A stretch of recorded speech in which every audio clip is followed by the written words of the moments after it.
දැන් අප මේ ග්‍රන්ථය පිළිබඳව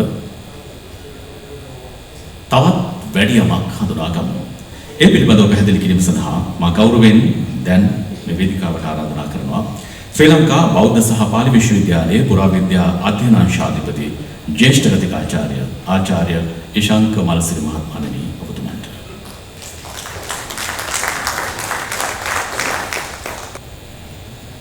වැඩම වදාළ වන්දනීය පූජනීය ගරුතර මහා සංඝරත්නයන් අවසරයි රැස්ව සිටින සුදේමතුනි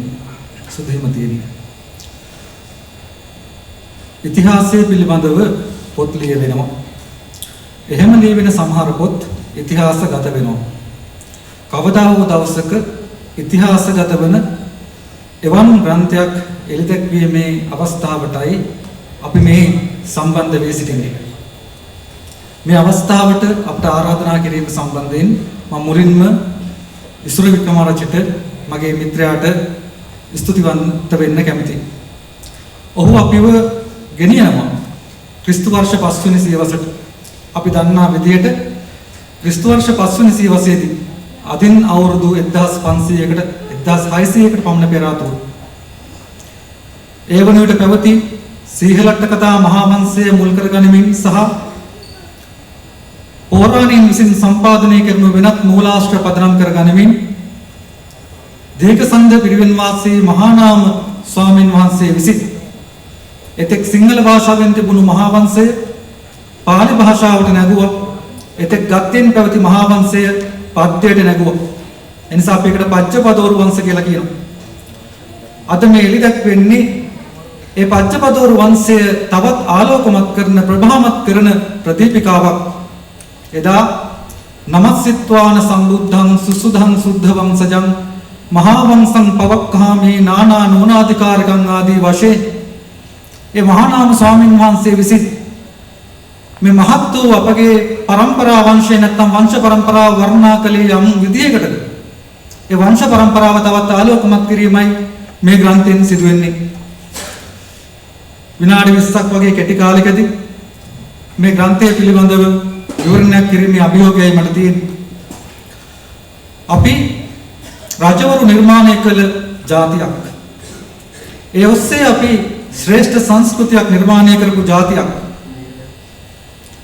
එදත් රජවරු හිටියා, අදත් රජවරු ඉන්නවා. රජවරු තමන් රජවරු කියලා පිළිගන්න අකමැති වුණත් අද ඉන්නේ එක්තරා ආකාරයකට රජවරු තමයි.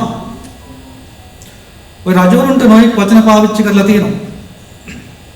මිහිඳු මහරහතන් වහන්සේ දේවානම්පියතිස්ස රජුරවන්ට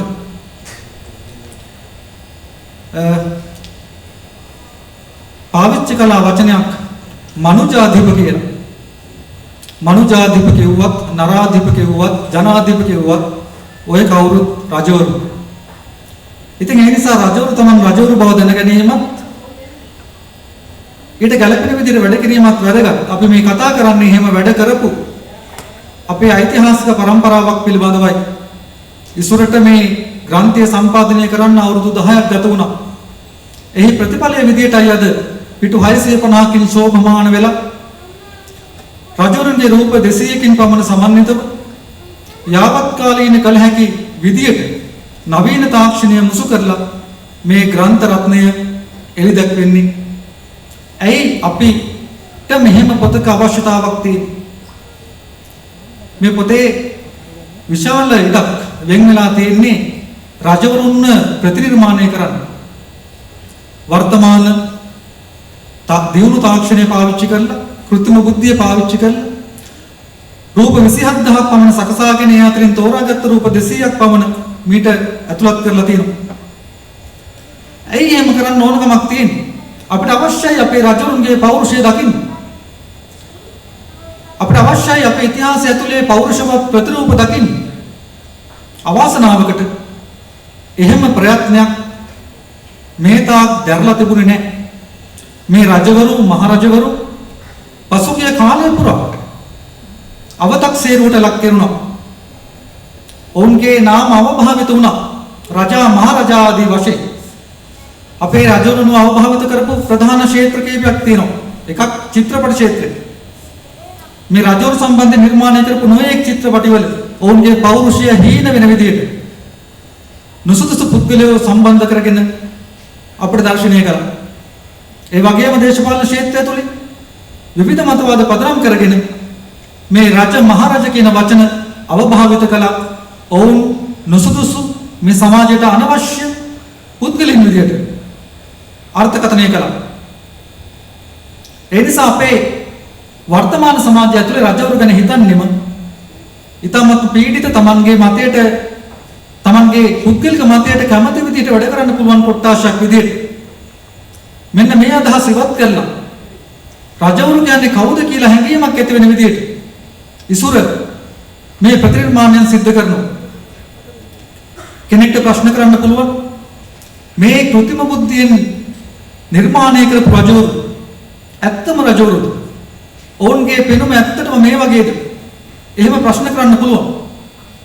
කෙනෙක්ගේ රූපය ඇති වෙන්න ඥානමය සම්බන්ධතාව බලපානවා. මව් පාර්ශ්වයේ පිය පාර්ශ්වයේ ඥානමය ලක්ෂණ බලපානවා. සමහර වෙලාවට ඉස්සර මේ ප්‍රතිනිර්මාණය කරන රූප ඒ ඥානමය රූප වලට සමාන නොවෙන්න පුළුවන්. නමුත් ඒ මගින් අපිට ප්‍රතාපවත් පාලකයන් පිළිබඳ අදහසක් ඇති කරනවා.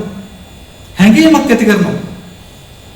දරදඬු මුරණ්ඩු එහෙමත් නැත්නම් ඒකාධිපති වීරුවක් වෙනුවට අපේ පාලකව මෙහෙම ශ්‍රේෂ්ඨ කොට්ටාශයක් කියන අදහස මතු කරන්න මේ රූප අපිට ඉවහල් වෙනවා. ඒ විතරක් නෙවෙයි. ඔහු අපිට හඳුන්වා දෙන ආකෘති අපි දන්න විදිහට පුරාවිද්‍යාත්මක සාධක වලට අනුව මේ තාක් අපිට තිබුණේ රජවරු 4 දිනක් 5 දිනක් මං හිතන්නේ වැඩිම වුණොත් 7-8 දිනක් පිළිබඳ රූපමය සාධක පමණයි. කැටයම් චිත්‍ර හෝ මූර්ති වශයෙන් ඉසුරාද අපිට අමතරව තවත් රූප 190ක් විතර සම්පාදනය කරලා දෙනවා. මේවා කවදා හරි දවසක ඒ රජවරුන් පිළිබඳ අනන්‍යතාව බවට පත් වෙනවා. සෝලියස් මෙන්දිස්ගේ මහා සිත්තර කැලණි පන්සලේ අර දන්ත කුමාරයාගේ සහ හේමමාලා කුමරියගේ සිතුවම් නිර්මාණය කළාට පස්සේ අපි කවුරුත් දන්ත සහ හේමමාලා අඳුරගත්තේ ඒ චිත්‍රවලින් දෙන්න විදියට. අපේ රටේ මොනතරම් හිටිපිලිම හැදුවත් අපේ හිටිපිලිම හදන්නේ අපේ අවකන පිළිමේ ස්වරූපයට. චෛත්‍ය මොනතරම් හැදුනත් අපේ හිතේ තියෙන රුවන්වැලිසෑය ආකෘති. අන්නේ වගේ ආකෘතිගත කිරීමක් තමයි ඉස්සර මේ විදිහට කරන්නේ. ඒ නිසා ඔහු අද ඉදිරිපත් කරන මේ රූප අනාගත පරම්පරාව විසින් ඒ රජවරුන් හඳුනා ගැනීමේ හැඳුනුම් පත්‍ර වශයෙන් භාවිතා කරાવી. මේ ග්‍රන්ථය ඔස්සේ ඔහු අපේ ඉතිහාසයට ගෙනියනවා. නැවත අපේ ඉතිහාසයට හැරී බලන්න පුරුදු කරනවා. විශේෂයෙන් 21 වෙනි සියවසේ තරුණ පරම්පරාව, බාල පරම්පරාව තමන්ගේ ඉතිහාසය පිළිබඳ ආශාවක් කුතුහලයක් ඇති පරම්පරාවක් බවට පත් කරන්නයි මේ ප්‍රයත්නය දරන්නේ. ඇයි අපි එහෙම කරන්න ඕනේ? අපි මේ ජීවත් වෙන්නේ වර්තමාන කාලේ. අපිට අතීත කාලයක් තිබුණා. අපි විශ්වාස කරනවා අපිට අනාගත කාලයක් තියෙනවා කියලා. අපි කාලත්‍රය විශ්වාස කරන જાතියක්. අපි වංශකථා සම්පාදනය කළා. ඒ වංශකථා සම්පාදනය කළේ අතීතයට. ඒ විතරක් නෙමෙයි අපි අනාගතයටත් වංශකථා සම්පාදනය කරපු જાතියක්. ලෝකෙ මොන රටේද තවමත් එළිඹිලා නැති අනාගතයක් සඳහා වංශකථා සම්පාදනය කරන්නේ? අපි අනාගත වංශයක් සම්පාදනය කළා. ඒ නිසා අපි අතීතය පිළිබඳවත් අනාගතය පිළිබඳවත් වංශකථා සම්පාදනය කරපු જાතියක්. වර්තමානයේ අතීතයේ ප්‍රතිඵලයක් වෙනවා. අද අපි භුක්ති විඳින්නේ අතීතයේ සිදුවෙච්ච යම්කිසි ක්‍රියාවලියක ප්‍රතිඵල. ඒ නිසා වර්තමානයේ අතීතයේ කොටසක් වෙන් කරන්න බැරි. ඒ වගේම අනාගතේ නිර්මාණය වෙන්නේ වර්තමානයේ හරහා. ඒ නිසා අනාගතය වර්තමානයේ ප්‍රතිඵලයක් වෙනවා. වර්තමානයේ අතීතයේ ප්‍රතිඵලයක් නම් අනාගතයේ වර්තමානයේ ප්‍රතිඵලයක් නම් ඒ කියන්නේ අනාගතය අතීතයේ ප්‍රතිඵලයක් වෙනවා. ඒ නිසා මේ කාලත්‍රයම එකිනෙකට සම්බන්ධයි. ඉසුර මේ පොත ඔස්සේ ආරාධනා කරන්නේ වඩා විචිත්‍රව Tamanගේ ඉතිහාසය අධ්‍යයනය කරන්න. ඒ ඉතිහාසය පිළිබඳව කතා බහ කරන්න එකතු වෙන්න කියලා. ඒ විතරක් නෙවෙයි. මේ ග්‍රන්ථය යාවත්කාලීන කිරීමේ හැකියාවෙන් යුක්තයි. ඔබ මේ පොත පෙරලා බැලුවොත් ඒ හැම පිටුවකටම QR කේතයක් උව ඇතුළත් කරනවා. ඒ ඇතුළත් කිරීම පිටිපස්සේ කතාවක් තියෙනවා. ඒ තමයි දැනුම වෙනස් වෙනවාය කියන පිළිගැනීම. විශ්වවිද්‍යාලවල විද්‍යාර්ථීන් පවා ග්‍රන්ථ සම්පාදනය කරනකොට දැඩි මතවාදවල ඉන්නවා. තමන් විසින් ලියන දේ ඒ ආකාරයෙන්මයි ඒ වෙනස් වෙන නොහැකි වගේ අදහස් වල ඉන්න බව පේනවා. නමුත් සැබෑ පරිශ්‍රකයෝ එහෙම වෙන්නේ නැහැ. ඔවුන් දන්නවා අද අපි කතා කරන දේ අදට පවතින දැනුමට සාපේක්ෂ බව.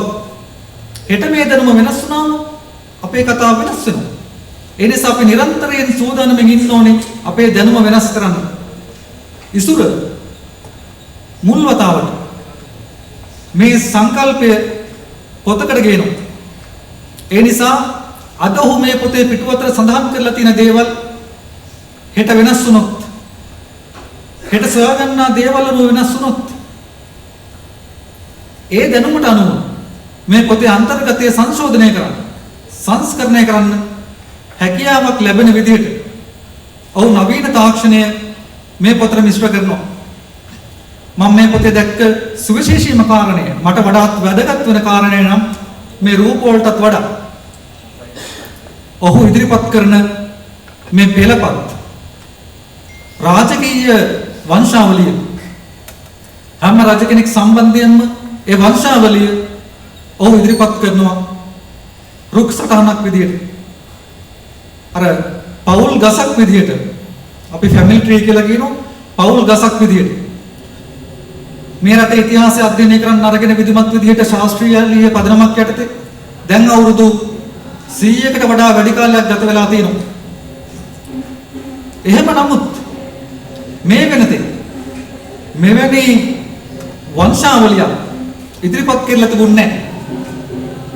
මහාචාර්ය පරණවිතාන වගේ උගත්තු, ලංකා විශ්වවිද්‍යාල ලංකා ඉතිහාසය වගේ ග්‍රන්ථවල ඇතැම් තෝරාගත් රජවරු පිළිබඳ පෙළපත් ඉදිරිපත් කරලා තිබුණාට සමස්ත රාජාවලිය පිළිබඳව පෙළපතක්, වංශාවලිය කිසිම තැනක ඉදිරිපත් වෙලා තිබුණේ නැහැ.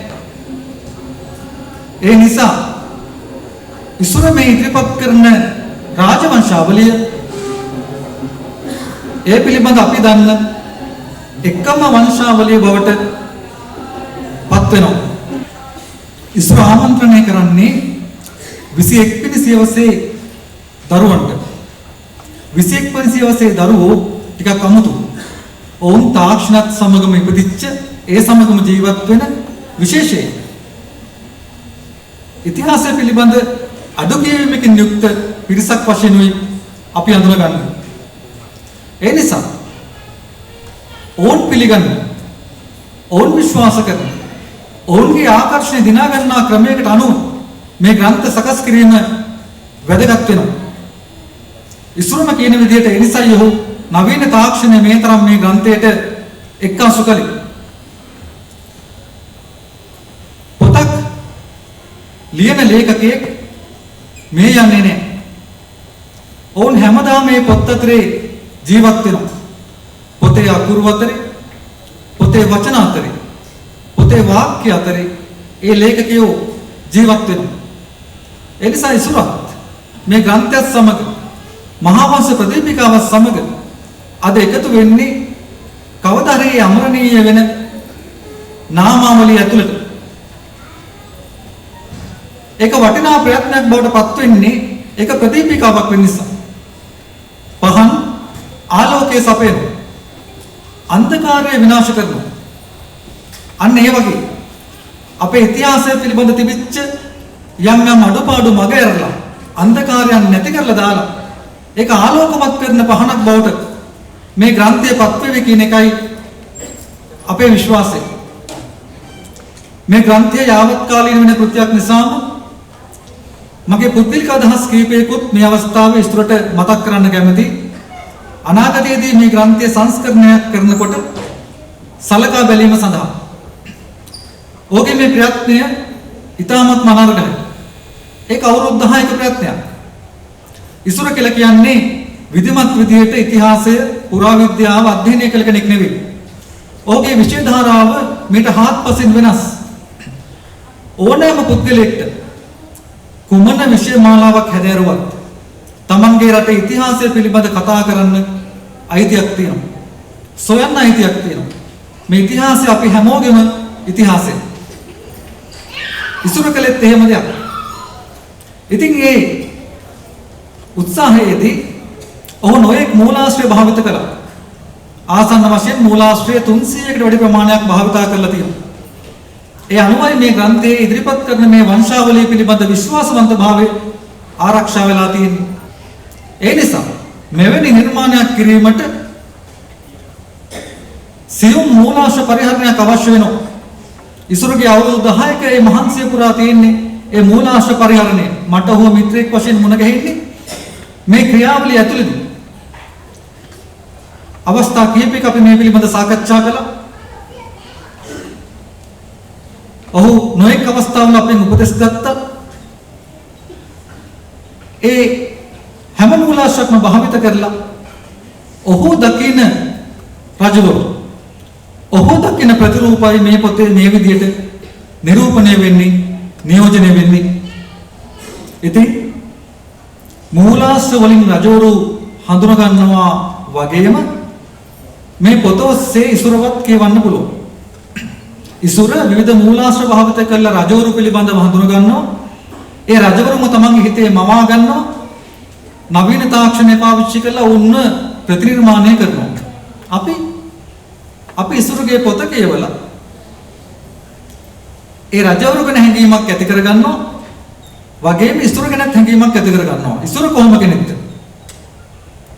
මේසා කැපකිරීමක් කරන්න පුළුවන් පුද්ගලයෙක්.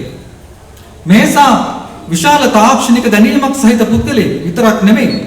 මේ රටේ සංස්කෘතිය, ජාතිය, ආගම පිළිබඳව මහත් ශ්‍රද්ධාවක්, භක්තියක්, ගෞරවයක් තියෙන පුද්ගලයෙක්. අපිට අවශ්‍ය කරන්නේ එහෙම පරිශ්‍රකයෝ. මේ රටේ සංස්කෘතිය දැනගත්ත පරිශ්‍රකයෝ. මේ රටේ සංස්කෘතියට ආදරය කරන පරිශ්‍රකයෝ. මේ රටේ සංස්කෘතියේ පැවැත්මට බාධා කරන්නේ නැති පරිශ්‍රකයෝ. අපේ සංස්කෘතියට පත්‍යයන් වෙච්ච පරිශ්‍රකයෝ. ඉසුර කියන්නේ එහෙම පරිශ්‍රකෙක්. අවසන් මතාවට මම මේ කාරණාවත් මතක් කරන්න ඕනේ. ඉතිහාසයේ පුරා පොත්පත් සම්පාදනය වෙලා තියෙන්නේ වංශ කතා සාහිත්‍ය ගත්තත්, අට කතා සාහිත්‍ය ගත්තත් මේ පොත්පත් රචනා වෙලා තියෙන්නේ කියවන්න නෙවෙයි අහන්න. ඒ පොත්වලමත් එහෙම කියලා තියෙනවා. නේද? ගුත්තිලෙදිත් එහෙම කිව්වනේ. ඉන් මොනින්දු සිරිතින් රැඳිම බස සා සතතින් නුවණැති එනි පැතින් බිබී තුටුවව සවන් දෝති. එහෙමනේ කිව්වේ. පොත් ලිව්වේ අහන්න. උගතෙක් කියවනකොට අනිත් අය අහන් ඉන්නවා. අර කල්යාණමති රජනකී අනුරාධපුර පූර්ව ලිපි. එතුමිය රාත්‍රියක් මුළුල්ලේ රුවන්වැලිසෑය මළුවේ තූප වංශය ශ්‍රවණය කරපු හැටි සඳහන් කරලා තිබෙනවා. නමුත් ඉසුර අපිට මේ සම්ප්‍රදායත් වෙනස් කරලා කියවන්න වගේම බලන්න පුළුවන් පොතක් උරුම කරලා දෙනවා. ලෝක ඉතිහාසයේ පළවෙනි වතාවට. මේ පොත කියවන්න පුළුවන් වගේම මේක බලන්නත් පුළුවන්. ඒ කියන්නේ මේකේ QR කේත ස්කෑන් කළාම ඒ රූප ත්‍රිමාණකරණය වෙලා හරියට වීඩියෝ පටයක් වගේ ඔබට දැర్శණය වෙන්න පටන් ගන්නවා. ඒ නිසා ඒක බලන්නත් පුළුවන්කම තියෙන පොතක්. එහෙම පොත් මීට පෙර ආතුව අපි අත්විඳලා තිබුණේ නැහැ. මේක පළවෙනි අවස්ථාව. ඒ නිසා ඉස්සර මේ කරන්නේ පොත පරිණාමයට ලක් කිරීම. අපි හැමෝටම පරිණාමයක් තියෙනවා. අපි හැමෝම වෙනස් වෙනවා කාලෙන් කාලෙට. නමුත් අපේ පොත් වෙනස් වෙන්නේ හරි අඩුයි. පොත් හරි මේක ආකාරයි.